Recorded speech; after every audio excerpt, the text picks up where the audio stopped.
So I'm here with the owner of the Gaver Farm, and I'll let them introduce themselves. I'm Laura House. Hi, I'm Lisa Gaver.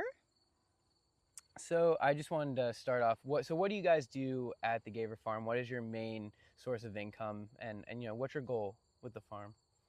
So at Gaver Farm, we are fall and Christmas seasonal when we are open to the public for direct sales. We have a farm market and we do pick your own crops. We have pumpkins, apples, and sunflowers during our fall season and Christmas trees during our Christmas season. And we also do a fall fun festival, which is activities and ag education for families and kids. Awesome. So as you can see, we're standing in a Christmas tree field right now, and that's one of their main sources of income is the Christmas tree business. So where exactly are the lines going to go in relation to where we are right now? Sure. So on this field, this is a 40-acre field that is all in Christmas trees and it's surrounded by a deer fence. And the line will start all the way down at the end of that deciduous tree line and go diagonal across this entire field. So it would come straight. Oh, I'm sorry. It would come straight through this and right down here through the middle of these block of trees just below us and go out at the end. So encompass this entire field. So if the proposed line is allowed to go through, obviously many of these trees would be cut down, and they wouldn't be allowed to farm Christmas trees under these lines anymore. There's a 10-foot height restriction when you look in PSEG's requirement for farming underneath. Now you mentioned the deer fence, and I know that fence is very expensive. It's a huge investment. Do you just want to touch on why you have the deer fence, what it does, and how it would impact you if you didn't have the deer fence? The deer fence was put up a few years ago. We made the decision to plant Christmas trees on the back side of the farm. This used to be a field we used for row crops, hay, corn, soybeans, and we decided to add Christmas trees to this field. And we knew just from our yields on our row crops that if we there was so much deer damage that if we did not add a deer fence that we wouldn't be able to grow a specialty crop here like Christmas trees. So we made the choice to make the huge investment of putting in a deer fence so that we could grow Christmas trees here.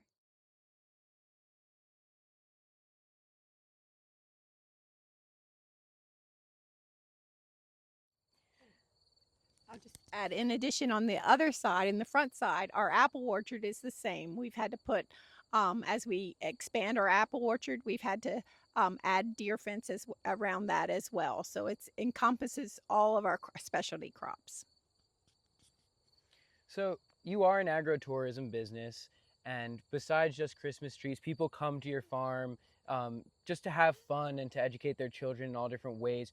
How do you think, if the proposed power lines go through, how do you think that's going to affect your agritourism business? I think it'll have a huge impact.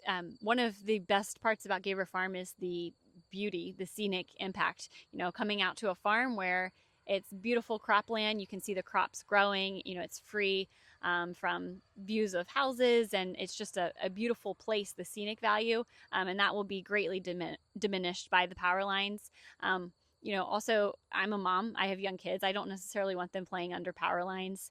So there's not only the visual impact, but also just the worry of moms and families of having their children in that environment. So we talk about a large disconnect between children and understanding where their food comes from and understanding how farms work and stuff. And this farm here is a great connection for kids to come from urban environments and see what farming is like and just get to experience what life out here is like and maybe fall in love with it. How do you think proposed power lines coming through could affect um, you know you being able to reach out to schools and having them come here and making that connection with children?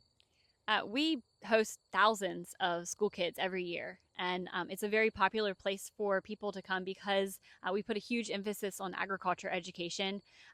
We have a lesson plan that we go through with kids that visit our farm so that they can learn about the life cycle of a pumpkin, pollinators, bees, farm animals. I could name 20 things kids learn about here at the farm. And it's hands-on learning. They get to see, touch, feel on a real working farm. So that's not something they can learn in the classroom or in a textbook. It's something that, experience is such a great teacher. And the power lines are going to reduce the acreage that we have available to use and just not make it as enjoyable or beautiful or scenic. There's a lot of talk about these power lines not being put near schools or parks or where children are. And so I just worry that that will also impact our ability to do school field trips. So as you can tell, the Gaver Farm is an important link to getting children involved with farming. And I think we really need to think about, as a state, if we do destroy places like this, how are we going to keep getting kids involved with farming? Farms are food, but farms are more than food. They're a lot of things. They're a lifestyle. You guys are also great stewards of the environment with everything you do here, with the practices you use, the rotation practices, and everything else. So I think it's really important to just understand how important a farm like the Gaver Farm is to our society in general. Now, we're going to take you over to some other Christmas trees up on the hill over there that are a little older, and we'll continue the interview up there. So we're over in front of some of the larger trees now that the Gavers have, and I want to ask the question, how long does it take for a Christmas tree to get to this size? Actually, we have what we say a 12-year rotation. So this field is in its 12th year, and we have about 80 acres in Christmas trees total in all stages of growth. And as you look around the farm, you can see those different stages. Usually they're about 4 years when we plant them, and then they're in the field, depending on the type, anywhere from 10 to 12 years or more. So as you can tell, this is a labor of love, and it takes a lot of time, energy, and money to maintain something like this before they sell. So if PSEG does come in and level these trees, are they going to take into account the amount of time and energy that was put into growing something like this? Because I don't think anyone realizes, you go and you cut a Christmas tree, I don't think many people realize just how much time and effort it takes to get to this point. Absolutely. We work 12 months of the year. There is always care. It's handwork. So there's always people out here mowing, pruning, shaping, doing weed control throughout all of the seasons, whether it's planting or getting ready or post sale when we're taking out the stumps and so forth. When we are actually selling here, we run hayride wagons up to this part of our farm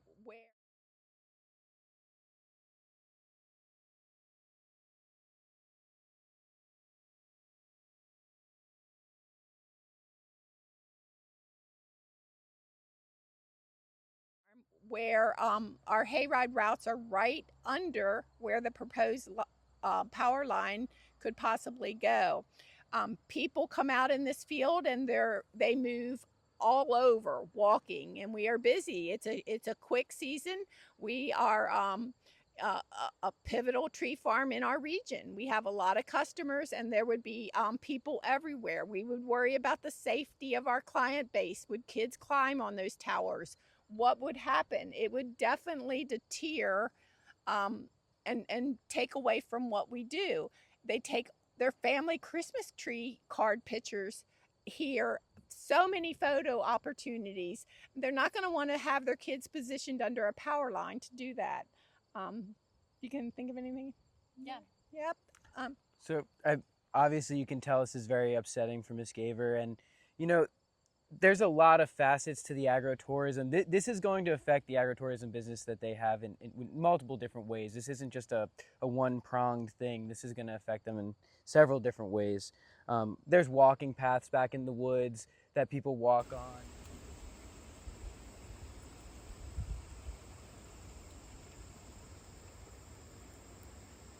And there's the hayride paths that will, besides the trees being cut down, the lines will go through.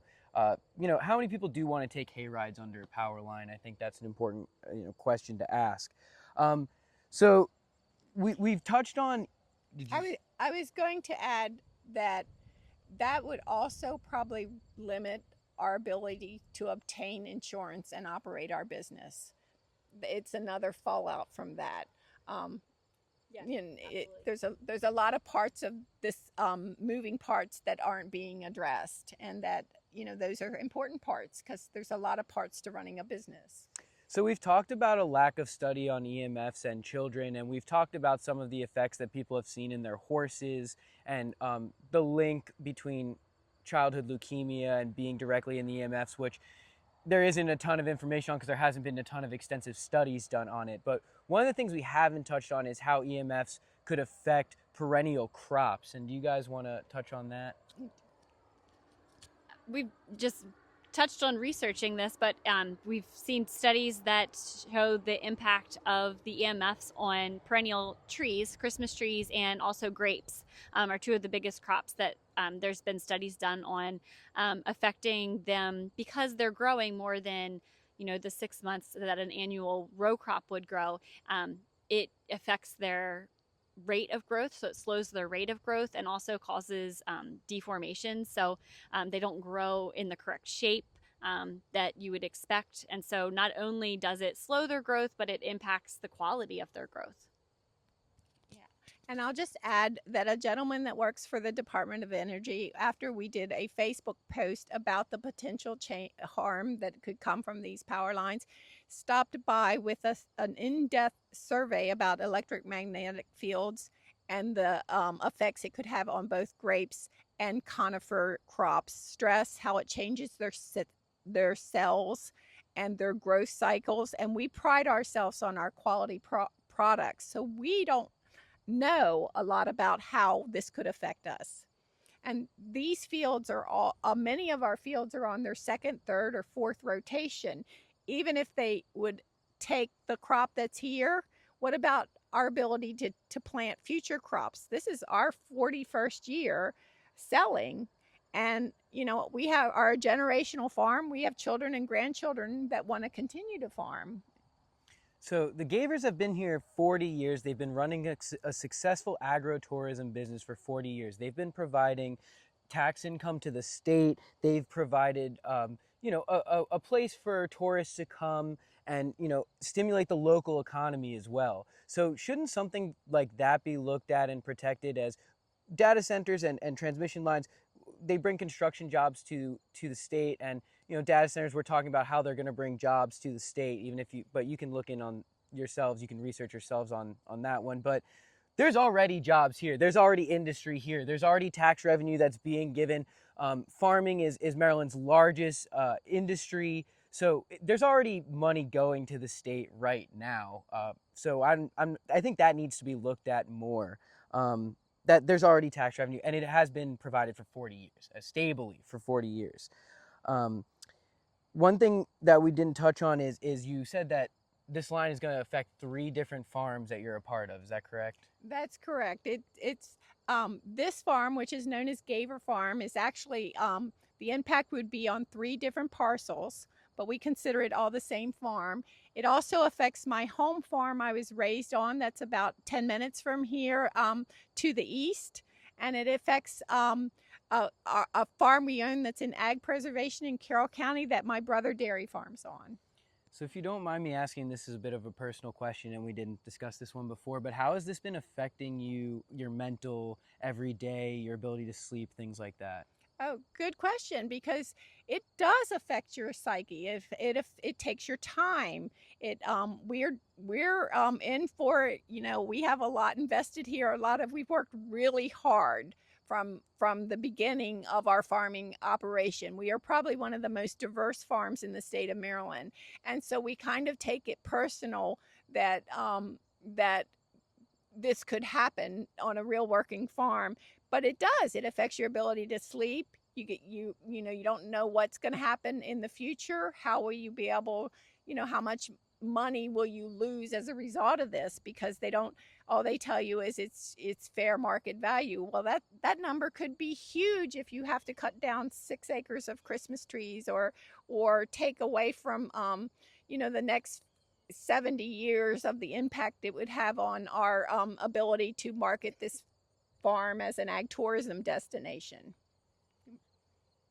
I just from myself personally, yes, it weighs on you a lot, but I've talked to a lot of people, other farmers, other people in the area that would be impacted by this. And I think that a lot of people are going through what I call pre-grief. You know, there's anger, there's sorrow, there's confusion. It's all of the stages of grief for things that you expected to be part of your life or future that you can see being jeopardized. So it's definitely a huge impact on people's mental and emotional well-being.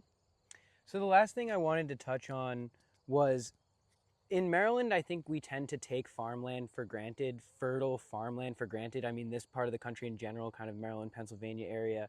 And we have some of the most fertile farmland in the country. And something that they both touched on is farmland is farmland. We talk about preserved farmland and protecting preserved farmland, but farmland is farmland. Right. There's a limited amount of it, and there's a limited amount of prime farmland, which is exactly what we're discussing being taken away from us if things like this happen. So I want to thank you both so much for your time. I appreciate it. Thank you. Thank you. Here's a view of the activity and learning section of the Gaver Farm, and I want to encourage you all to stick around for the next portion of this video, as there's some important information before the end.